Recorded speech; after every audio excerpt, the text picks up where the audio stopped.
की नौबत और रूल नंबर 6 की बात कर रहा हूं और ये D9 चार्ट में अप्लाई।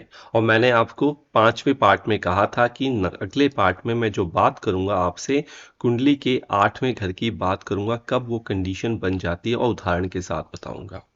ठीक है, देखिए वैवाहिक जीवन में अष्टम भाव का जो मालिक होता है, आपकी कुंडली में कोई भी नंबर लिखा हो सकता है, इसे हम अष्टमेश कहते हैं। ये छुपा हुआ भाव होता है, सडन ये रिजल्ट देता है। अगर इसकी दशा अंतदशा आपकी चल पड़ी तो कहीं ना कहीं एक महत्वपूर्ण भूमिका निभाएगा और समस्या देगा, और D9 चार्ट में।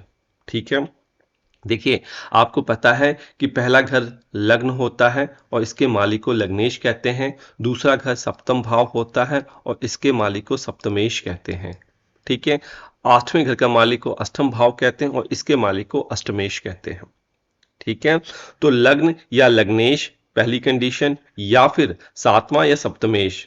ठीक है, इन दोनों में से किसी एक पर, ठीक है, इन दोनों पे किसी एक पर अगर अष्टम मालिक का, अष्टम भाव के मालिक का प्रभाव होगा और दशा अंतरदशा इसकी चल रही होगी, ठीक है, तो तलाक की यह भूमिका निभाएगा, तलाक करवाएगा या फिर मतभेद करवाएगा, बंटवारा करवाएगा, परिवार से दूरी बनवा के रखेगा।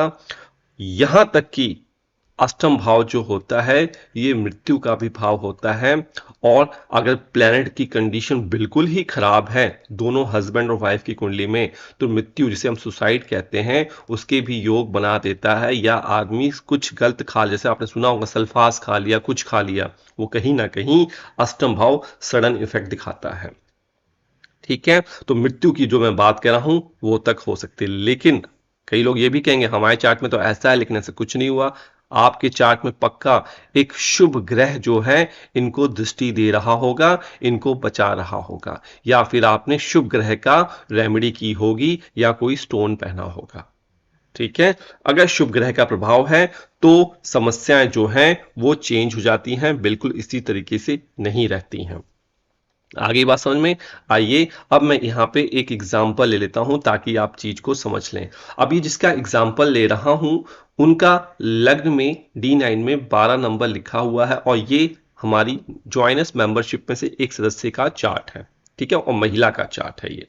ठीक है, 12, मैं किसी का नाम नहीं यहाँ पे लेता हूं जब डिस्कशन करता हूं, क्योंकि कॉन्फिडेंशियल चीजें मेंटेन करना है। यही हमने मेंबरशिप में कहा है कि मैं चार्ट डिस्कस करूंगा आपका, लेकिन आपकी बात नहीं रखूंगा, किसी आपका नाम नहीं रखूंगा किसी के सामने।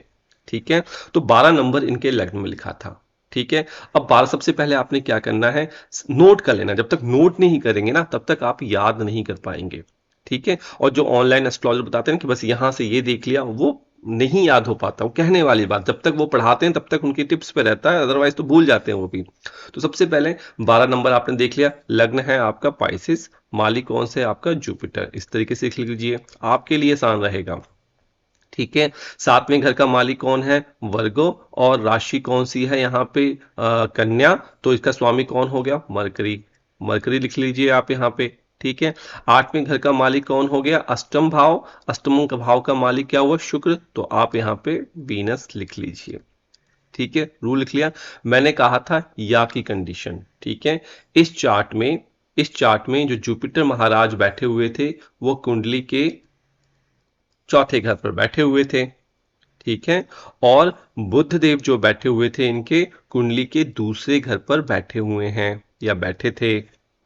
ठीक है, अष्टमेश क्या था, अष्टमेश जो था इनकी कुंडली में, ठीक है, नोट कीजिए, अष्टमेश इनकी कुंडली में जाकर बैठा हुआ था बुध देव के साथ। कहां पे, कुंडली के दूसरे घर पर। और दूसरा घर कौन सा, flow of income, extension of family, तो कहीं ना कहीं अष्टम भाव का घर इनके दूसरे घर पर लग गया।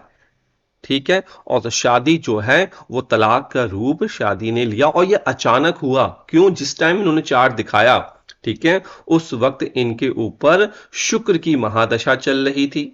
नोट कर लीजिए, अंतरदशा में बुध देव चल रहे थे। ठीक है, प्रत्यंतर दशा में सूर्य की प्रत्यंतर दशा चल रही थी, तो कोर्ट केस आ गया।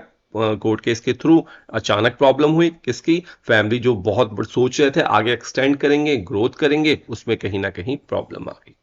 ठीक है, इस तरीके से एनालिसिस किया जाता है। और हाँ, अगर मान लीजिए किसी के चार्ट में यहाँ पे, किसी के चार्ट में मान लीजिए किसी के चार्ट में यहाँ पे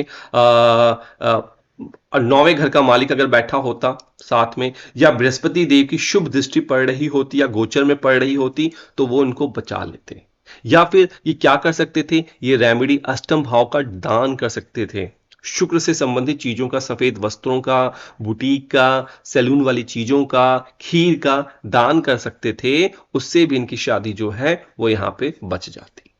क्लियर कट है, आ गई बात समझ को। ये वीडियो टू द पॉइंट मैंने आपके लिए बनाई है, और बाकी सभी वीडियो को क्लब कर दूंगा। जितने के जितने रूल मैं आपको बताऊंगा, शादी के बाद के मापदंड क्या है।